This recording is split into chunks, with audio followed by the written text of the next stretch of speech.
And I think that's one of the most critical things to us being successful as auditors is not just showing up because I need something from you. It doesn't feel like much of a relationship when the only time we're reaching out to talk to them is because we need something from them. This episode is brought to you by Green Skies Analytics, an audit analytics service provider that works with internal audit departments that have data analysts and are still frustrated with trying to make analytics actually work, aren't getting the expected ROI, who can't break through the communication barrier between the analysts and the audit team, and those that need experienced direction for an audit analytics strategy and process. Those that feel like they've wasted time and money on trainings, aren't getting the value they want, not prioritizing the highest risk areas for the organizations, or have projects that seemingly never get completed. Do you deal with any of that? If you do, go to the show notes of this episode and click the Green Skies Analytics link, or go to greenskiesanalytics.com to schedule a call and understand how Green Skies Analytics makes analytics actually work for internal audit. Hey everybody, welcome to another episode of the Audit Podcast. I'm your host, Trent Russell, and today we have Jason Winters on the show. He is the AVP of Internal Audit Methodology and Innovation at Navy Federal Credit Union. On the show, we talk about what's in Jason's internet browsing history from this week, talk about what's working well with his data analytics team and what's not working well with his data analytics team, plans for AI in 2024. It's going to be a hot, if not the topic for 2024, probably regardless of industry and profession. Jason's a big relationships guy. Communication is critical in his opinion, and I agree. So we talk about, like, once the audit is done, how do you maintain relationships with that person, auditee, client, whatever you call them, and why? I mean, we have so much to do. Why continue to maintain and build that relationship? Similarly, we talk about during the audit itself, how do you build a relationship with someone? Like, what can we actually do to build the relationship? Not just the importance of it. We all know that. We've heard it countless times, but what steps can we actually take to build that relationship? And then given Jason's job title with the methodology and innovation, we talk about what he learned in going through their current methodology and updating it, some tips there, as well as on the innovation front, what's on the horizon for them. And then we close out on efficiency versus effectiveness and what they are doing and why they are looking at effectiveness more so maybe than efficiency. With that, here we go. What is in your internet browsing history from this week? We're on a Friday, so you've had 5 full days here or 6, I guess, to browse. What's in your browsing history this week? Yeah, I wish I had something exciting, response to give you on that, but definitely aligns with being a middle-aged father. I've got a lot of browsing on to-do projects around the house that my wife would like me to complete, so trying to figure out how to do some of those things. Yeah. And I've been coaching my son's 12-year-old basketball team, so trying to find some coaching strategies to help us win a game here and there. Nice. So almost middle-aged, also father. And I texted my wife yesterday. We stopped texting full sentences. Like, it's just I just tell her the place I'm going. There's no verb. So yesterday it was gym, post office, pick up the kid. And she said GPP. And I was like, yeah, I guess that would be the acronym. And I was like, I don't really get it. From the Jersey Shore days. So this is like right when we were in college, just graduated. It was Gym Tan Laundry, GTL. And she was like, that's your new, like, middle-aged dad acronym. Is not Gym Tan Laundry. It's gym, post office, pick up the kid. So I can let's see where you're coming from with the middle-aged dad piece of that. Yeah, that's pretty much it. Just not much exciting. Yeah. Yeah, the post office. I was stoked. I couldn't wait. All right. So I know you have a fully dedicated analytics team over there in the internal audit department. And so curious for those that have those or looking to build those, what's working well for your team right now? What's maybe not working so well for that same team? Yeah, absolutely. Yeah, I think, one of the really great things, similar to the rest of our audit department, we're in a growth mode right now. So the great news is we're getting a lot of support from, executive leadership at Navy Federal to continue to grow our audit department. And with that, we're growing our analytics function. So I think one of the things that's been a really success story is that we've added to, we've gotten some really good talent. We certainly have tools available to use, and there continues to be new tools, right, that roll out. So I think we've got all of those capabilities at our hands to continue to build out our use of analytics.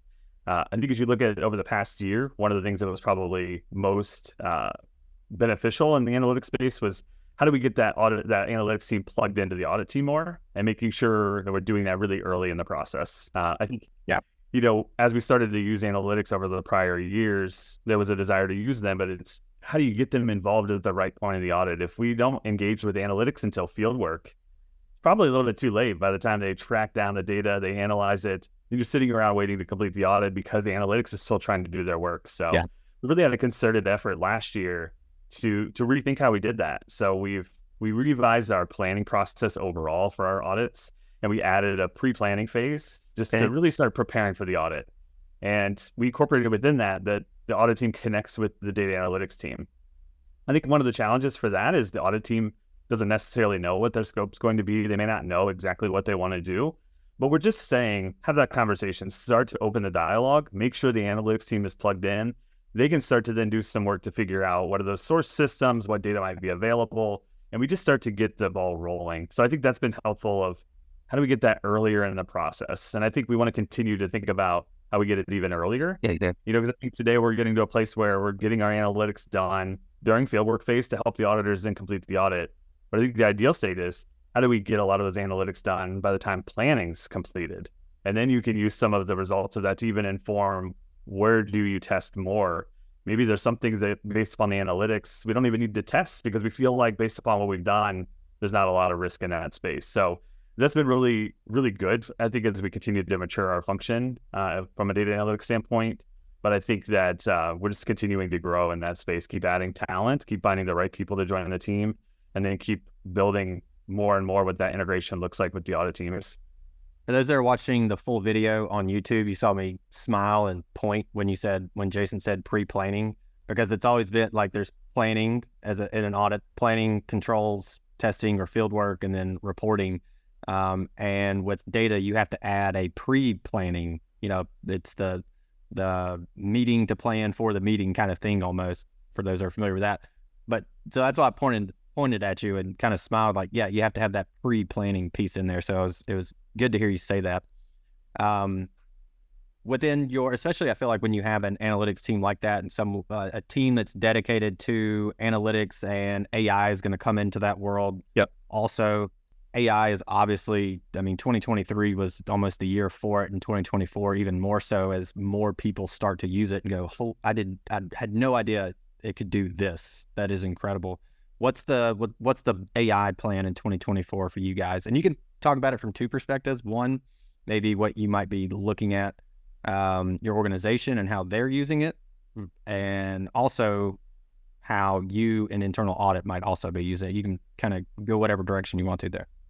Yeah, that sounds good. Yeah, I think from as we look at it from an internal audit standpoint, we're monitoring it and keeping an eye on it. I mean, as you mentioned, definitely was a topic. I attended a few conferences in 2023, and it was the hot topic at all of them that I was at. So kind of hard to miss unless you were trying to last year. So definitely a topic we're monitoring to see, how can that help us as we go. I think, in alignment with just organizationally, we're looking at those technologies and making sure that we're vetting them. And before we bring them into our environment, what does that mean? And I think there's a lot to consider in this space in terms of, are you bringing in a tool that sits just within your environment and it's only has your data in it?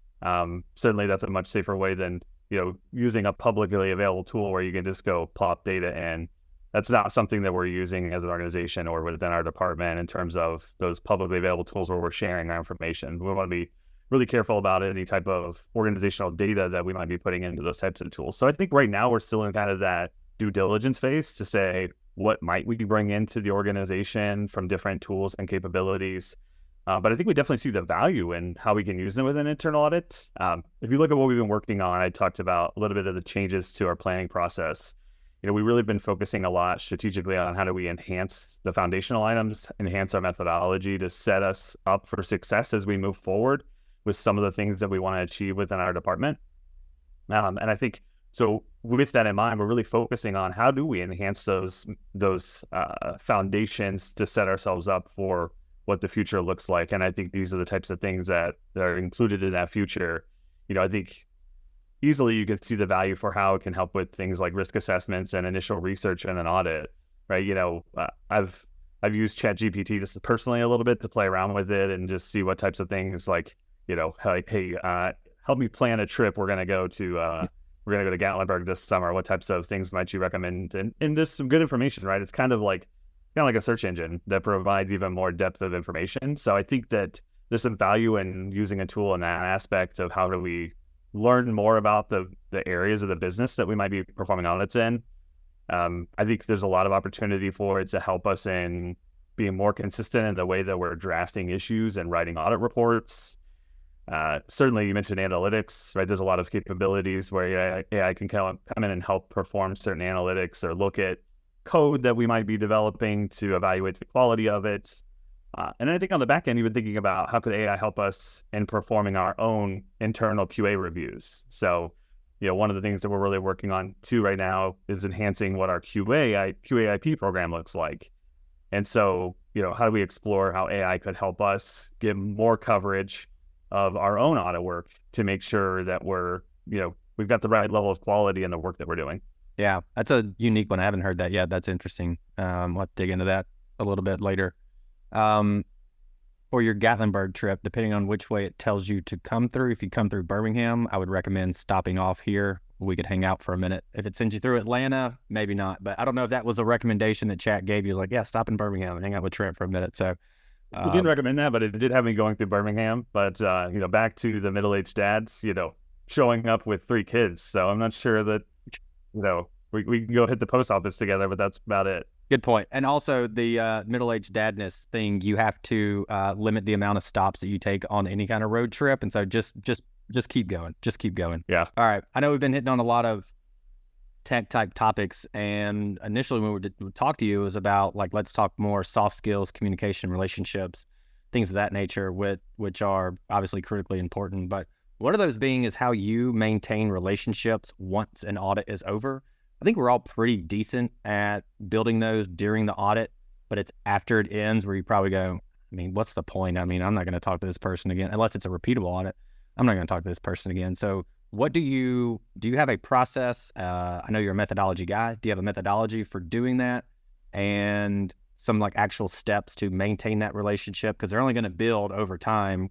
So you're only going to have, you just keep stacking them up. And then the other thing is why? Like, why do you even care? Like, we're done with the audit. Who cares, Jason? Why are you still talking to him? Yeah, absolutely. Yeah. And I think, when I think about after the audit, I kind of even go to before the audit, right? Like, how do we even build the relationship before the audit? It's thinking about that process or that mindset of having relationships when we're not doing work. And I think that's one of the most critical things to us being successful as auditors is I'm not just showing up because I need something from you. It doesn't feel like much of a relationship when the only time we're reaching out to talk to them is because we need something from them. And so I think for them, if I'm on their side of that relationship, I want to see that you're doing something for me too, right? It's got to be mutually beneficial. So I think that's why it's key that before we even come in for an audit, we've been connecting with them. We've gotten to know them. When we come in to do the audit, certainly that helps a lot if we've already got an established relationship. And then that continues after the audit, right? We continue to maintain that relationship because, we're going to continue to work with them in the future. And we're setting that stage for more effective and efficient audits in the future. But I think even more so, it's building that relationship so that they start to see us as a business partner and not just the internal audit team, right? We're all aware there's a lot of different perceptions of what internal audit is. And I think as a profession, moving towards us being a consultative partner where they want to bring us in to help and they see us as a strategic partner, it's an important step for us to make in the profession. And I think the relationship aspect part of it is the most critical part of that. I think the way that, aside from meeting with them periodically and, having those types of, catching up for coffee if you're in the same location as them, certainly all those things go a long way. But I think one of the most critical things to maintaining that relationship is showing them that you're interested in their business and you're invested in them being successful, right? So I think even small things like, you're keeping pace with what's happening in whatever industry you work in. You see something that might be impactful for them, reaching out and sharing, hey, I saw this and I thought you might find it interesting or beneficial, or I saw this happen with your part of the organization. It seems like a really great initiative. Just wanted to reach out and say congrats on completing that project. Just those little things that help them see that you're paying attention to what they're doing. Because I think aside from, the general perceptions, misperceptions about internal auditors and what we do for an organization, I think that one of the criticisms we often get is that we're not an expert in their business, which I think is fair. And we're never likely going to be at the same level of expertise as them because we've got a broader set of responsibilities. We've got to know more about the rest of the organization as well. But I think part of that criticism is that we need to be showing them that we care about what it is they do. We care about being a partner that helps them be successful. And we are keeping pace with what's impacting them, their teams, their part of the business. I think that will go a long way towards helping to drive that perception of expertise in their area. I don't think that generally that feedback is, oh, you guys don't know anything about our business. I think we can fill that gap by showing them how much we do care and how much we are staying in touch with what's impacting them. Yeah, I like the random notes for those that are looking for the actionable. How can we do that? Just the random notes of, hey, thought of you and, saw this and thought of you, basically. I mean, that can be the message.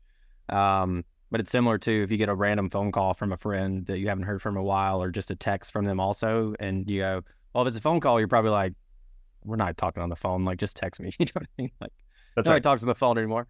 Yeah. But even then, you get those, and if nothing else, you kind of get this feeling of, oh, that was kind of nice. I'm glad they thought of me, which goes a long way, especially when few other people do that. It goes a really long way. So I really like that as a actionable tip for people to implement. So even maintain a spreadsheet of the folks that you've worked with in the past, and at some point, even if it's a personal note, they have, like, Jason, you have 3 kids, something along those lines. Or we've been talking about middle-aged dadness, and so if something pops up on my radar related to middle-aged dads, shooting that note over to you, it does make a big difference. Speaking it from someone who has gotten those also and going, oh, that's really nice. That it makes that person stand out. So I thought that was great. All right, what about for the current auditees, the people that your or clients, or however you all refer to them? Everyone refers to them a little differently, but how do you build those relationships and really make an impact to where they go, well, this is a little different. Like, Jason's a different dude when it comes to this. Yeah, I think the big opportunity here is one, taking time to understand what works for them. So, particularly from like a communication standpoint, it's really easy for us to look at it and say, hey, here, this is an effective way for us to communicate with a business partner during an audit. But if I've gotten to know them and I understand what's important to them, how they like to be communicated with, or even if I haven't worked with them, just asking them what really works well for you, for us to keep you informed along the way during the audits, to communicate with you. And I think at the end of the day, right, people just don't want to be surprised, especially like if something gets up to the leadership levels above them that they're not aware of. Those are the things where the communication aspect really comes in. So helping understand what is it that is important to you, so that I make sure if you don't want to be surprised, that I make sure you don't get surprised. Or, you don't like to meet on Fridays. Okay, great. We'll have status meetings on other days of the week. So I think having them that opportunity for them to say, this is what really works for me, and then us adapting the way that we approach the audit can go a long way for them feeling like they're part of the audit and not just being audited. I think, along those lines, communication overall, right, is really important. So, we can have the same scope and tests and results of an audit, but it can be really different in result from a relationship standpoint in terms of how we communicated that along the way. Even if we have really, poor results on an audit, there's a lot of high issues. Maybe the results just aren't great. How that's perceived can go really different ways depending on how well we communicate and how much we show respect for the business unit to say, hey, we want to have conversations and we want to get your input. Because we do see these as high risks, and we want the opportunity for you to weigh in and us work together as we get to that conclusion. So again, we avoid those surprises. When you need to go talk to your leadership, you feel well prepared for those discussions, because for them, there's nothing worse than having adverse results and then not being prepared for them to communicate that upward to the leadership above them. So I think being invested in understanding what works for them and how they want to be communicated with, and just generally plugging them in and having them be a part of the audit process. We talked about the changes we made to planning by adding that pre-planning phase. The other aspect of pre-planning is for us to have an initial conversation with our business partners to say, hey, we've got this audit coming up. We just want to hear from you. What is it that's important? What are the things that you if you had the opportunity to tell us, here's the areas I want to focus on, what would they be? And so having them be a part of that, making sure we're communicating well and giving, listening to what they have to say along the way and taking their perspective into account and not just dismissing it. So I think the more we make them feel like we're auditing with them instead of just auditing them, I think it goes a long way. The auditing or working with them based on their schedule was an aha moment for me. We had Clarissa Lucas on. She wrote a book on auditing with agility, and she had this use case in there from that where their team was part of the team they're auditing. They jumped on their stand-ups.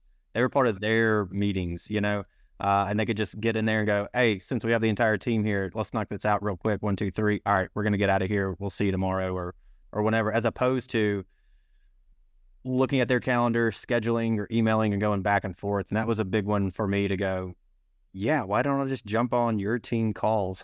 Give me like 5 minutes. We can jump off and we don't have to go through multiple levels of in the hierarchy to get something taken care of. So I really like that, that you hit on that also. And so from that, I put in the top of my, for the folks that I work with, there's like a culture section is what I've started calling it. And so, it's largely when they prefer meetings, but the culture piece kind of came from, there's this one group and they like, hey, we don't do calls on Fridays. Fridays, we do no meeting Fridays, don't schedule anything on Friday. Of course, I completely forgot that and scheduled one. And, so from that, I made sure to have a culture section for everyone that said, okay, they don't do Friday meetings. They do Monday and Wednesday. They're in the office. That's when they prefer to have meetings. So let's do it then, 9 to 10, whatever. So I found that to be really, really helpful. Even if they don't know that I've done that, it's really helpful. So you're kind of crushing it right now, Jason. I like what you're saying. I think the other thing too, right, is with us working a lot of us are in a hybrid format, some days in the office, some days at home. And I think, just thinking outside of the box in terms of how do we be intentional about trying to still have in-person touch points when we can? We've got people within our department and we're across 3 different locations. And so, we're not always going to be in the same location as the rest of the audit team we're working with or our business partners we're working with. But if we can, the opportunity to still have those in-person touch points make a big difference too, I think. And so, those are all the things I think we need to be intentional about of how do we just plan to make sure that not just looking at these as administrative steps, like, I have to do a status meeting. But to me, every time we're talking with the business in that type of setting, it's an opportunity for us to leave a good impression, to build that relationship more. And so I think we should look at every opportunity to connect with them as a chance for us to improve that relationship and think about what's the experience like to go through an audit. Like, there's been a lot of talk, like, even before COVID, about like customer journeys. Mm-hmm.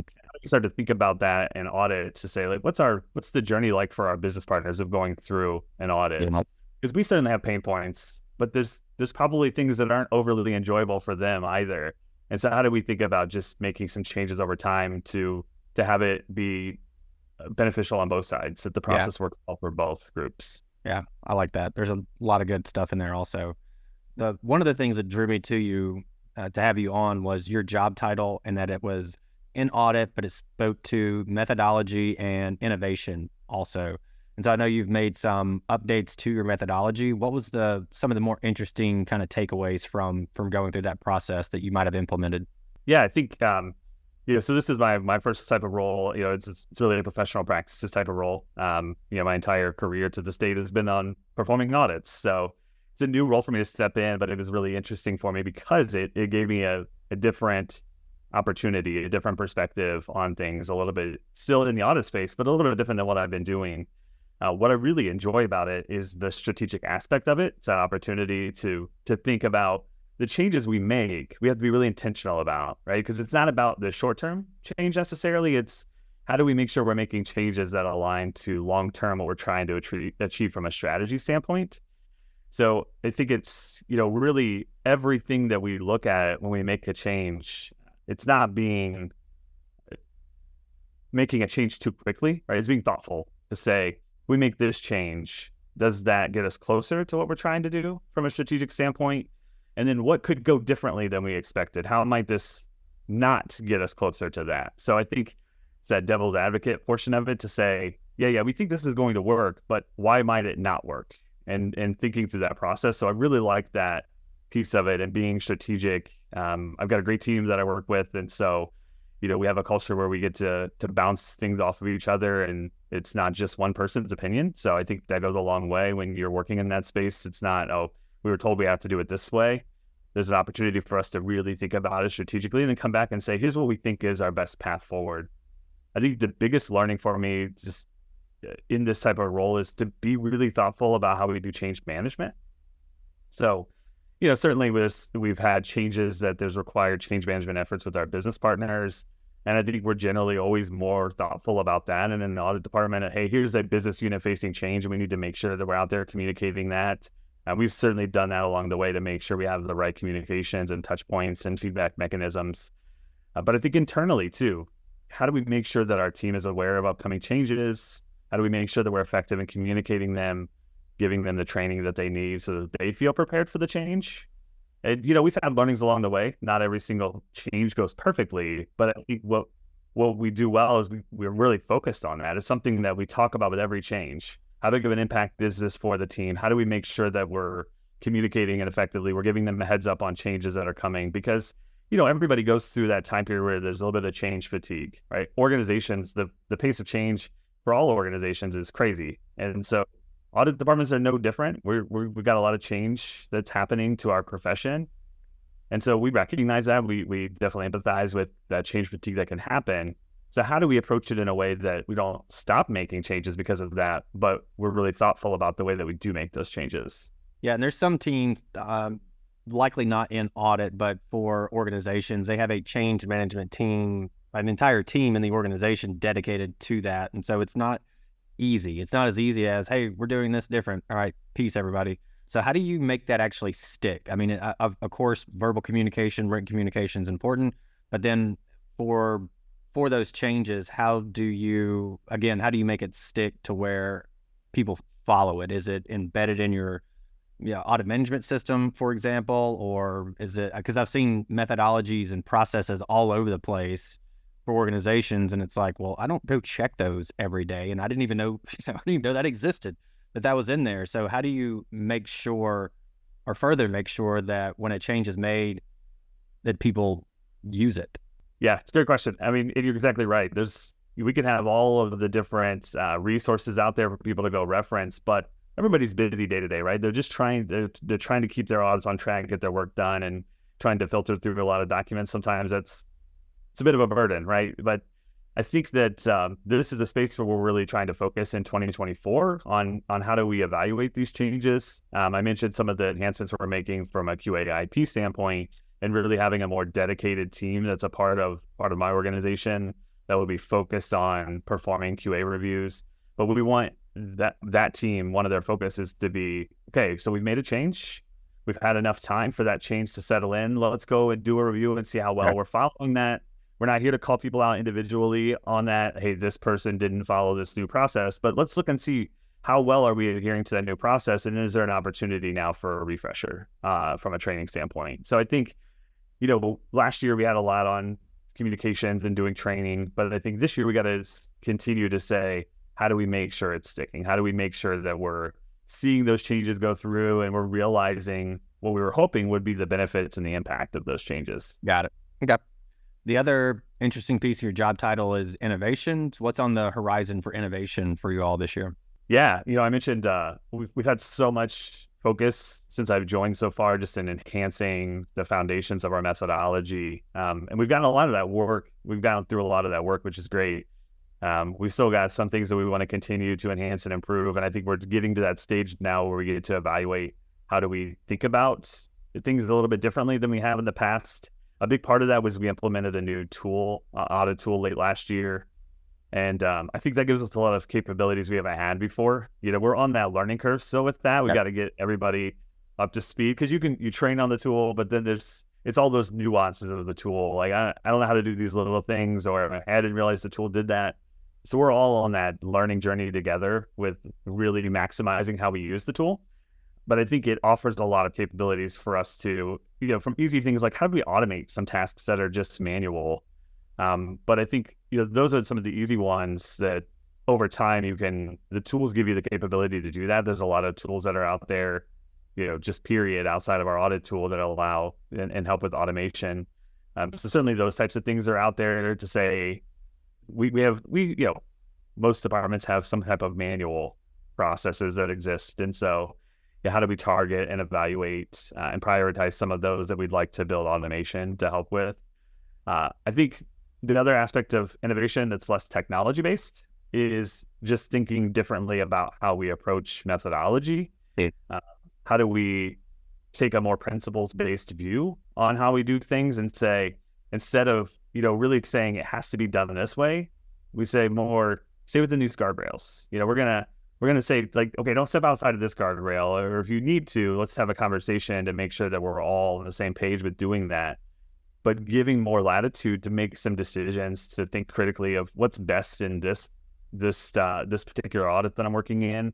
It kind of goes back to the same thing that we were talking about with relationships and communication. Yeah. If we're really prescriptive about the way that we do that, it doesn't really work with how you build and maintain those relationships. So we want to give more flexibility to say, operate within here, and we'll give you some guidance on best practices. And hey, this type of scenario popped up. Here's things to think about. But we want to give the audit teams the opportunity to make decisions that are best in the audit that they're working on. And you hit on automation and the efficiencies from that, but I know effectiveness has been a big push for you also. So what are you doing to be more effective, even though you are investing a lot in automation and efficiencies? Yeah. And that's, to that exact point, I think that's one of the challenges, right? Is you're working on those things to help improve your effectiveness. Effectiveness and efficiency can sometimes be competing priorities, right? And so I think part of it that is you prioritize which ones, which of those is your most important. And right now, I think we've been really prioritizing, let's focus on how do we make our processes and our audit output as effective as possible. We want to be really good partners to our business. We want to make sure we're hitting on the right risks. We've been really focusing on the effectiveness piece, and those foundational enhancements I've talked about are a lot driving on the effectiveness side and saying we want to do things maybe a little bit differently than we've done them in the past. So we want to just, we do these things really well, but we want to be even better at those as we move forward. So that's been a lot of our focus, I think, is continuing to drive the effectiveness of the work that we're doing. And so I think, as we go through those types of changes, that's once we get those in place and we've done those reviews to make sure that we're actually adhering to those changes and we're seeing the benefits of them, and we really feel like it aligns to strategically where we're going, then I think you shift your focus and say, okay, how do we start to do reviews of things that we're doing today that we don't need to do anymore? Mm-hmm. How do we start to remove some of those manual processes, or just evaluate, this is something we've been doing, do we even need to be doing it anymore? We've probably got some things that we're doing just because we've always done them, but maybe there's not value to doing those anymore. So I think that's like that next phase of our evolution, is to start looking at it and saying, okay, we've gotten to the point we want to from effectiveness. How do we start to think about what it is we're doing and how we're doing it? Got it. Okay. I like it. So as we start to wrap up the show, I want to give you the floor. What do you want to leave the audience with? What are your closing remarks? Yeah, what I'd say is, kind of on our conversation today on relationships and communication, I actually think one of our biggest assets as auditors can be those clients that are most difficult. I know that they cause a lot of, it can cause a lot of challenges as we work with people who are just not fans of auditors. A lot of times I feel like those people have had bad experiences at other companies maybe, or just bad experiences with audit overall. But if you think about it, if we view that as a group who can help us further our brand even more, right? If we can go through an audit and communicate well with them and build relationships, and at the end of it, they say, actually working with audit was a pretty good experience, that goes a long way towards the brand that we want to build within an organization. I think those clients that are already really good and easy to work with, you don't move the needle as much. You want to continue to obviously maintain those relationships, but there's such an opportunity for us to view those challenging clients as somebody who can be a huge asset for us. If we just continue to approach our work in the right way, that by the end of it, they see the value and maybe even start to talk to their peers about the value of internal audit. I think that's where we can really realize a lot of, really enhancements in the brand that we carry across the organization. Hey everyone, thank you very much for listening to this episode of the Audit Podcast. Whatever platform you're listening on right now, I'm sure there's a subscribe button somewhere, so please hit the subscribe button there. If you're listening through iTunes or Spotify, feel free to go give us that 5-star rating. It only took me about 16 seconds to give myself a 5-star review, and it really helps to get future guests to come on the show, so we'd really appreciate that. Lastly, be sure to check out the show notes and follow us on all our social media channels on Instagram, on LinkedIn, and on TikTok. Also, if interested, please sign up for our weekly newsletter from the Audit Podcast. Thank you all. Have a great one.